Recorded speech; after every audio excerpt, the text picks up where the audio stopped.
Bapak ngaku nggak? Bapak ngaku nggak? Saya laporin ke polisi, Pak. Bapak tadi megang mata saya kan? Sok ngaku. Mau saya sebarin ya? Tinggal bilang iya, Pak. Maksudnya gimana? Saya nggak paham. Tadi saya di sini lewat, Bapak pegang pantat saya lagi gendong anak saya. Tadi kan salah itu. Salah apa? Masa ada orang lewat dipegang pantatnya? Sengaja? Saya punya suami, Pak.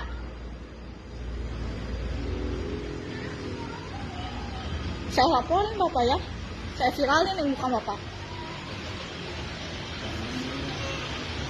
Bapak ngaku nggak? Masa aku nggak sengaja megang pantat, nggak sengaja? Oh, tadi memegang anaknya. Mau pegang anaknya dari mana? Orang anak saya digendong. Saya juga punya suami, Pak. Iya, Bapak ngaku pegang kan? iya saya memegang. Kenapa?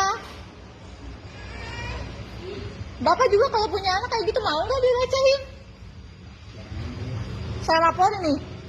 Nih banyak yang lihat nih.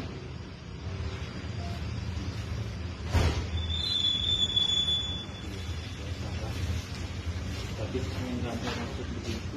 Gak bener itu maksudnya apa? Sentuh anaknya bukan ngomong. Sentuh anaknya, anak saya di sini kenapa megang pantat gua? Saya kan posisinya tadi kebalik gitu. Saya viralin nih Bapak.